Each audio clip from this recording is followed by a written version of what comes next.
In the name of Allah, the most gracious, the most merciful, my dear students, अस्सलाम वालेकुम। आज एक अहम टॉपिक डिस्कस करेंगे हम माय डियर स्टूडेंट्स। टॉपिक का नाम है इक्वेशन ऑफ कंटिन्यूटी। इस बार एग्ज़ाम के लिए दो टॉपिक इस चैप्टर में दिखाऊंगा, दोनों में से ज़रूर आएगा। या तो इक्वेशन ऑफ कंटिन्यूटी आएगा या कल जो हम डिस्कस करेंगे बर्नौलीज़ इक्वेशन, इन दो में से ज़रूर आएगा। आप लोगों का जो मॉडल पेपर है ना, उसमें बर्नौलीज़ इक्वेशन आया हुआ है। अभी जो रिसेंटली मॉडल पेपर आप लोगों का आया है उसमें बर्नौलीज़ इक्वेशन है, लेकिन इक्वेशन ऑफ कंटिन्यूटी भी आ सकते हैं। क्या कहते हैं इक्वेशन ऑफ कंटिन्यूटी? इस पाइप को देखो, पाइप का लोअर एरिया थोड़ा सा डायमीटर में कम है, ये वाला डायमीटर में ज़्यादा है। एक एग्जाम्पल के ज़रिए आराम से समझ में आ जाएंगे। लोअर वाले में पानी थोड़ा सा लेंथ, पानी की जो लेंथ है, लंबाई है, वो ज़्यादा है। यहाँ पे पानी की लंबाई कम है, ठीक है, डायमीटर ज़्यादा है। तो हुआ कुछ यूँ, अगर आप यहाँ पे फ्लो रेट चेक करें और इधर फ्लो रेट चेक करें तो आपके पास जो मास फ्लो रेट है वो कांस्टेंट नज़र आएंगे। क्या मतलब? जितना मास यहाँ पे फ्लो कर रहा होगा पानी का, उतना ही मास यहाँ पे फ्लो कर रहे होंगे। हाँ, ये बात है, यहाँ पे स्पीड थोड़ी कम, यहाँ पे स्पीड थोड़ी ज़्यादा हो सके।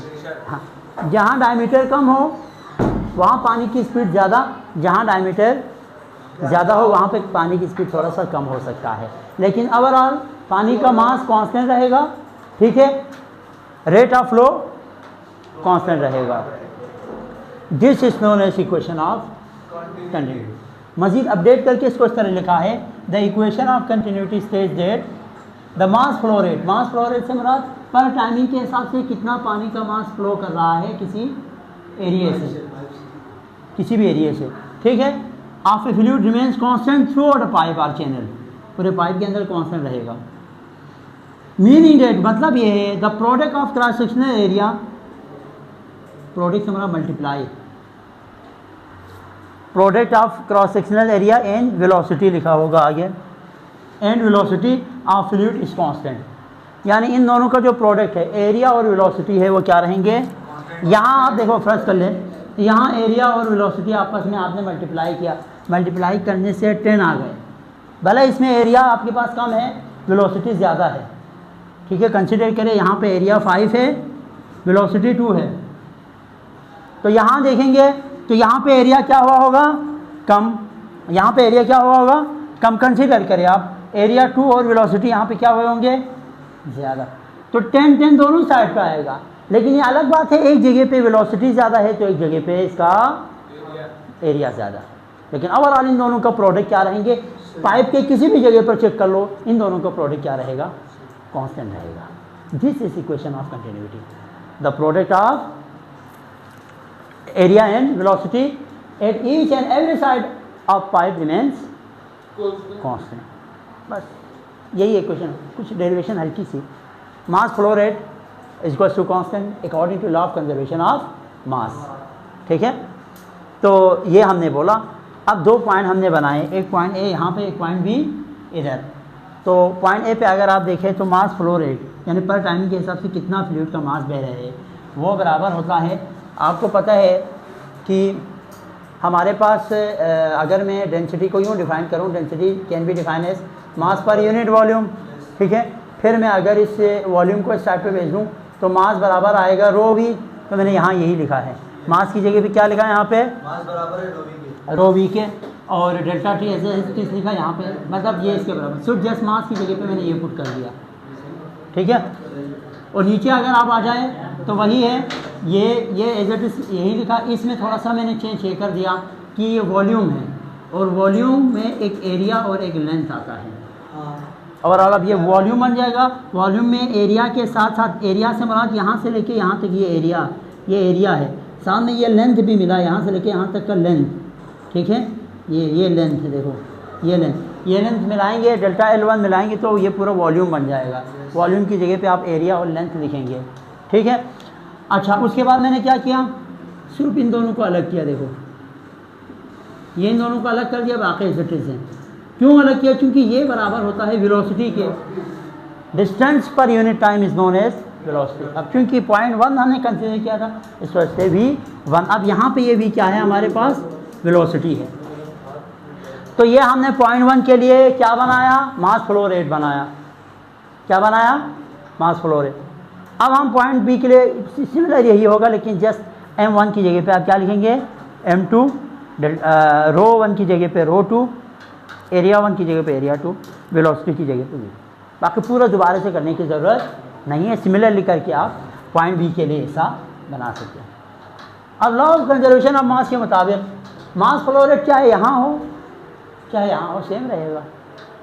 ऐसा तो नहीं होगा ना यहाँ पे आके पानी के अंदर कुछ ज़्यादा इजाफा हुआ हो, भला डायमीटर में कमी आ गई हो, डायमीटर बड़ा हो, यहाँ पे लेंथ में कमी आ गई हो, लेकिन ओवरऑल जो है ना जो मास है वही रहेगा। तो इस वजह से लॉ ऑफ कंजर्वेशन ऑफ मास के मुताबिक दोनों को हमने जितना पानी यहाँ पर मौजूद है उतना पानी यहाँ मौजूद होंगे, बस चेंज आए तो लेंथ में और डायमीटर में, ठीक है। तो ये दोनों को लॉ ऑफ कंजर्वेशन ऑफ मास के मुताबिक बराबर कर दिया। और आपको पता है इन दोनों की वैल्यूज ऑलरेडी हमारे पास यहाँ मौजूद है इक्वेशन 1 और 2 की सूरत में। दोनों में इक्वेशन इसमें हमने इन दोनों की वैल्यूज़ को पुट कर दी। करने के बाद हमने एक और बात कही, क्योंकि पानी है, पानी इनकम्प्रेसिबल है। जब इनकम्प्रेसिबल होंगे ना कोई भी चीज़, उसका डेंसिटी सेम होता है अगर मास सेम हो, ठीक है। मास बढ़ाएंगे तो डेंसिटी बढ़ेगा, अलग कहानी है। अब क्योंकि इनकम्प्रेसिबल और कंप्रेसिबल हो तब भी वॉल्यूम में कमी बेशी आएंगी, तब भी डेंसिटी चेंज हो जाएगी। अब क्योंकि हमने लिक्विड को इनकम्प्रेसिबल फ्लूइड कंसिडर किया है, तो यहाँ पे डेंसिटी भी क्या होंगे, जितना डेंसिटी इस लिक्विड का यहाँ होगा उतना ही इधर होंगे, तो डेंसिटी भी बराबर होंगे। तो डेंसिटी भी दोनों साइड से कट जाएगा। A1 V1 equals to A2 V2।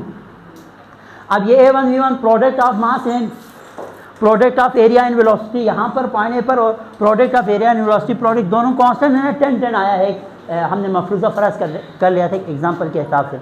तो दोनों बराबर आया है, तो दोनों किसके बराबर है, कांस्टेंट के बराबर है। यही इक्वेशन ऑफ कंटिन्यूटी है। The product of area and velocity remains constant is known as equation of continuity. ख़त्म, क्लियर है बात। अब यहाँ पे अच्छा, इसी को कभी कभार क्योंकि पेपर में आया है तो आपको बताऊं कि वॉल्यूम फ्लो रेट भी कहा जाता है। और इसके यूनिट अगर पूछे ना, वॉल्यूम फ्लो रेट इस वजह से क्योंकि वेलोसिटी की जगह पे दोबारा उन्होंने ना डेल्टा एल और डेल्टा टी पुट किया है, और इस हिसाब से ए और डेल्टा एल को दोबारा मिला के उन्होंने वॉल्यूम का कंजर्वेशन ऑफ मास के मुताबिक दोनों हमने बराबर कर दिए। दोनों की वैल्यूज यहाँ से उठा के हमने इसमें पुट कर दिए। डेंसिटी चूँकि सेम था, डेंसिटी दोनों साइड से काट दिए, तो A1 V1 is equal to A2 V2 हो गया। तो चूँकि आप दोनों साइडों पे हमारे पास प्रोडक्ट इनका कांस्टेंट है, तो हमने इन दोनों को किसके बराबर कर दिया, कांस्टेंट के बराबर कर दिया, सब्सक्रिप्ट हटा के।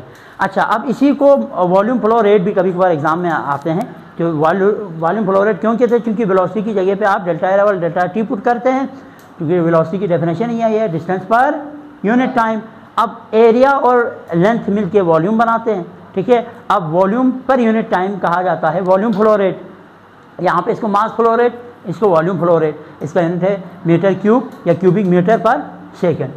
समझाना ये चाह रहा हूँ, अगर कहीं पे अगर अब क्योंकि ये इस तरह अगर आप देखें ना, एरिया और ये तो कांस्टेंट है ऑलरेडी, जो वेलोसिटी है वो क्या है, इन्वर्सली प्रोपोर्शनल है। जहाँ पे एरिया बढ़ेगा, अब बात गौर से सुनिए, जहाँ पे एरिया बढ़ेगा वेलोसिटी वहाँ कम होगी। जहाँ वेलोसिटी बढ़ेगी या जहाँ पे आपके पास एरिया ज़्यादा होगा वेलोसिटी कम। जहाँ पे एरिया ज़्यादा, इस इक्वेशन के मुताबिक वेलोसिटी कम। जहाँ पे एरिया कम वेलोसिटी ज़्यादा। ओवरऑल प्रोडक्ट देखा जाए तो constant, that is known as equation of continuity. कल की क्लास में हम बर्नौलीज़ इक्वेशन डिस्कस करेंगे। अपना ख्याल रखिएगा। अल्लाह हाफिज़।